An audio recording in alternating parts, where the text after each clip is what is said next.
E aí galera, beleza? Eu sou o seu professor de Física, o Eric Silva, seja bem-vindo mais uma vez ao canal Circuito da Física e hoje teremos mais uma aula, a segunda parte do curso de Mecânica de Fluidos e Hidrodinâmica, né? Vamos estudar hoje vazão e equação da continuidade. Então venha comigo mais uma vez aprender Física com qualidade. Hidrodinâmica, aula número 6 desse curso de Mecânica de Fluidos, a segunda parte deste curso também. Né? Hoje vamos começar uma pequena introdução e entender, né, quais os conceitos básicos da hidrodinâmica, né? E daí a gente vai falar sobre vazão, equação da continuidade, e aí terminamos essa aula. Vejamos o seguinte, hidrodinâmica, né, a palavra vem de hidro, que é água, dinâmica vem de movimento, né? Então a gente vai falar sobre o escoamento dos fluidos, ou seja, fluidos que escoam, né, que se movimentam. E aí a gente vai estudar um líquido ideal, tá? Um líquido ideal. Por que diz um líquido ideal e não um líquido real? Porque o líquido real é um pouco mais complexo de se analisar, de se estudar. Então a gente vai considerar, vamos, né, considerar aqui o líquido ideal, que é um pouco mais simples, né? E a gente vai analisar e estudar, né, o líquido ideal, o gás ideal também, para a gente arrebentar aí, beleza?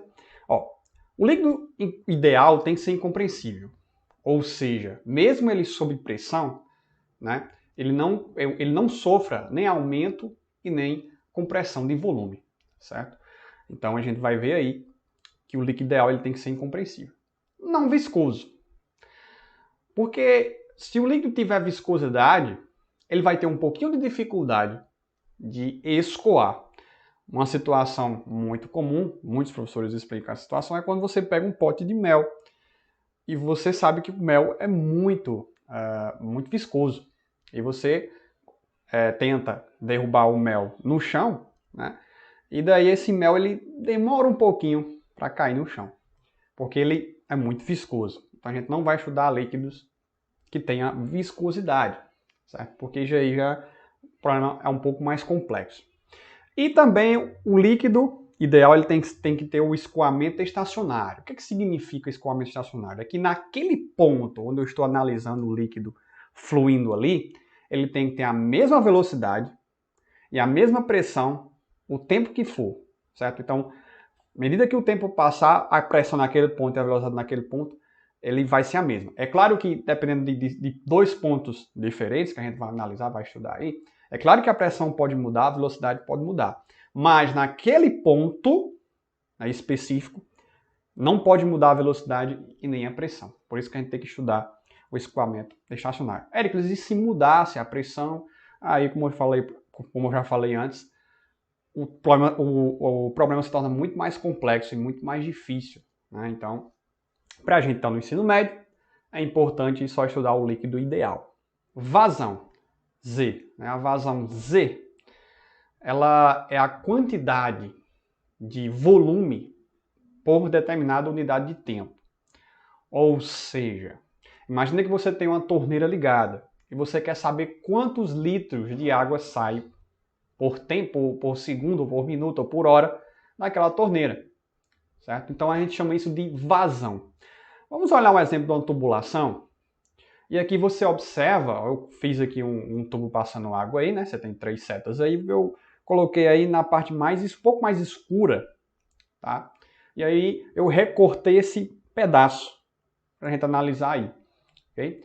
Obviamente você vê que esse formato aqui, ele tem um cilindro, né? Um formato cilíndrico, tá? Formato cilíndrico aqui. Existe uma variação de volume, porque está passando um líquido, está passando um fluido aqui, né? Então você vai ter uma variação do volume que passa por aqui. Também você vai ter um deslocamento desse ponto até do começo desse cilindro aqui até o final do cilindro, né? E você tem um tempo, né? O tempo aí de um ponto para o outro, né? Que a gente vai falar sobre velocidade aí, né? Do fluido aí, né? Claro que se a gente está falando de fluido que se movimenta é porque esse fluido tem uma velocidade, né? Então vamos lá, vamos entender um pouco, né, sobre a vazão Z.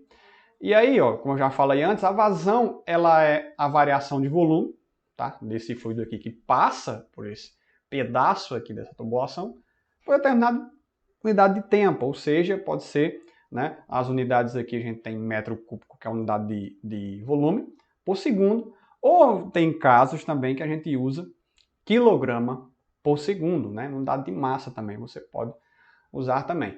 No SI é o metro cúbico por segundo. Éricles, existe litros por segundo, litros por hora? Também. E aí a gente só usar os conceitos de transformação de unidades, tá? E aí eu vejo o seguinte, analisando esse pedaço aqui, pessoal, isso aqui é um cilindro, né? É um cilindro que está deitado. O ΔS é como se fosse a altura desse cilindro, né? E é o volume do cilindro, ele é a área da base, né? Vezes essa altura. Ou seja, aqui, ó, coloquei aqui, área vezes ΔS, certo? Então, obviamente, né, coloquei aqui o dV, ou seja, que é a variação de volume, a área vezes o ΔS aí. Com isso, eu troquei o dV, a variação do volume, por A vezes ΔS, certo? Então tá aqui, ó, Z é igual a dV sobre ΔT, ou Z é igual a vezes ΔS, ou seja, substituir dV por A ΔS, sobre ΔT. E aí, gente, como a gente já sabe lá, né, em física, lá no começo da cinemática, né, que o ΔS e o ΔT é a velocidade. O que seria óbvio, porque realmente o fluido ele se movimenta nessa tubulação, então teria que aparecer a velocidade.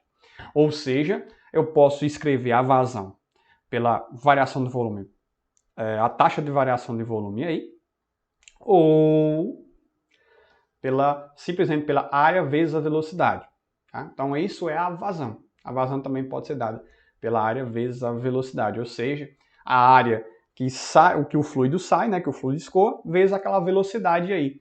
Então você pode calcular a vazão dessa forma. Okay? Bom, falando de vazão, a gente vai falar sobre a equação da continuidade, que é aquela explicação, né, de que acontece numa situação que os bombeiros, quando pegam a mangueira de água para apagar um incêndio, aquela água sai com muita velocidade, né, escoa com muita velocidade ali da mangueira. Ou numa situação onde você está com a mangueira escoando água e você diminui, né? Você aperta, você pega o seu dedo, seu polegar, e aperta a mangueira assim que a água jorra com mais velocidade, escoa com mais velocidade. E a explicação científica para isso, a gente vai falar sobre a equação da continuidade que vai explicar o que acontece, por que a água escoa com maior velocidade quando você coloca o dedo, ou numa situação do bombeiro segurando a mangueira escoando água. Certo? Então vamos lá. Eu peguei um exemplo da tubulação que tem áreas, diâmetros diferentes. Tá? O mesmo fluxo de água que passa nessa região que está um pouquinho mais escura é a mesma que passa nessa outra região. Tá? Ou seja, a vazão nesses dois pontos é a mesma. Tá? A vazão que passa nesses dois pontos é a mesma. Certo? Isso é interessante porque se a vazão ela é igual nesses dois pontos, a gente vai ter algumas consequências interessantes. Veja aqui. Ó. Então a gente tem a mesma ideia, né? A gente tem a área aqui, né? Veja aqui, são dois cilindros, né? Esse cilindro aqui é um pouquinho pequeno, esse é um cilindrozinho que tem uma área menor, mas ele tem um ΔS maior, ou seja, ele tem uma altura maior.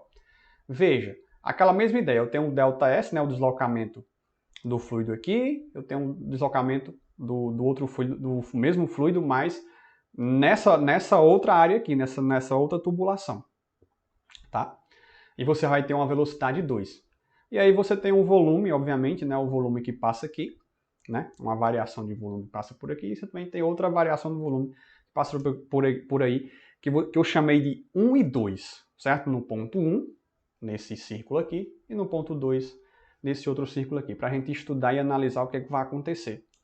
Bom, se a vazão é a mesma, o fluxo de água que passa por aqui é a mesma, ou seja, se passar 3 litros por hora nessa região, aqui também tem que passar 3 litros por hora nessa região aí, tá?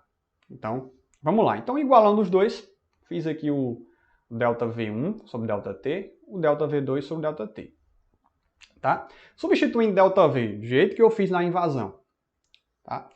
Que vai aparecer o ΔS1 sobre o ΔT, o ΔS2 sobre o ΔT, aí vai aparecer o V1 e o V2.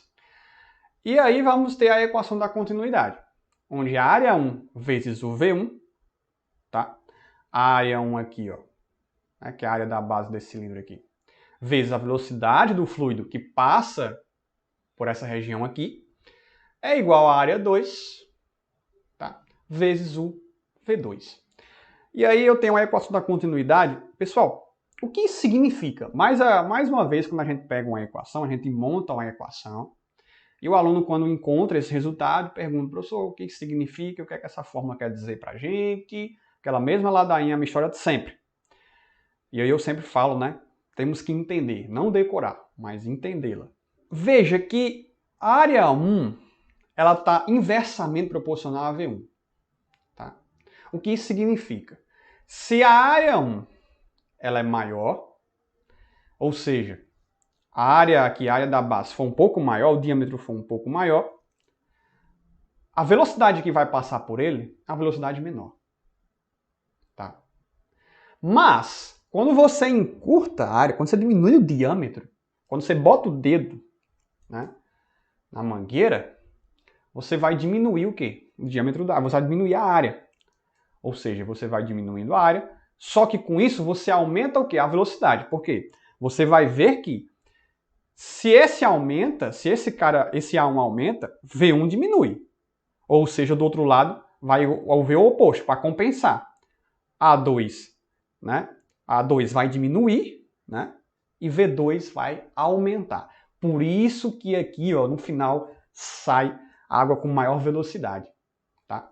É por isso, gente, que quando você aperta a mangueira, a água sai com mais velocidade. Essa daqui é a equação da continuidade, gente. Olha que explicação interessante, né, gente? Você vê que existe, até para uma situação tão boba como essa, existe uma explicação científica, né? Então é isso, gente. Essa é a equação da continuidade. Na próxima aula, vamos falar sobre a equação de Bernoulli, que é uma espécie de sintetização do conteúdo inteiro de mecânica de fluidos. Então, é isso. Muito obrigado por assistir esse vídeo, gente. Acompanhe o canal, acompanhe lá o Instagram, @Circuito da Física. Esteja sempre por dentro, interagindo lá com a gente. Então, muito obrigado. Obrigado para a galera que vem sempre respondendo, vem sempre interagindo. Muito obrigado a vocês. E que vocês possam sempre me apoiar, compartilhar os meus vídeos para chegar a mais pessoas. Muito obrigado e até a próxima aula.